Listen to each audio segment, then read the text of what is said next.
We'd just like to move that we issue a subpoena ad testificandum and subpoena de Sistecom for the NBI to present the results of the investigation on the threats, Madam Chair. There is a motion to issue subpoena to the National Bureau of Investigation with regards to the allegations of threat committed by the respondent Vice President. Do I hear a second? The Second, same has Madam been Chair. seconded. Is there any objection? Hearing none, the motion is granted.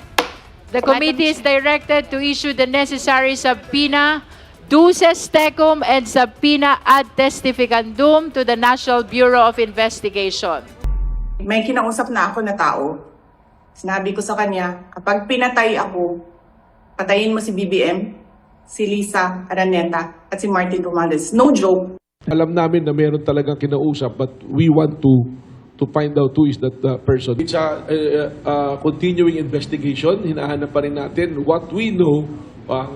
Ito sabihin namin, sa findings namin, that is something na ginawa niya, not spur of the moment na parang sasabihin na ano lang siya, metaphor lang siya, hyperbole lang.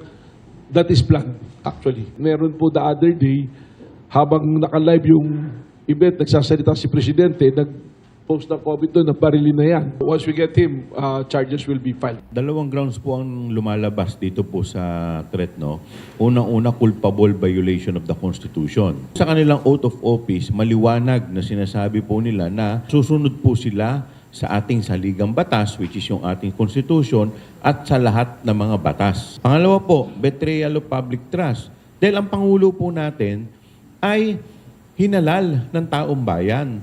So could you imagine ang Pangulo, ang head of the state, ang head ng ating bansa, ay tinetreten ng pangalawang Pangulo?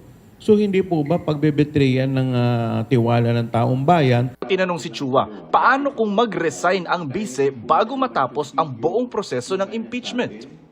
Hindi po mag-aabsuelto sa kanya sa pananagutan dahil meron po rin nakaumang sa kanyang kaso sa ating Office of the Ombudsman. Pero once na siya po ay nag-resign, gugulong na po ang batas.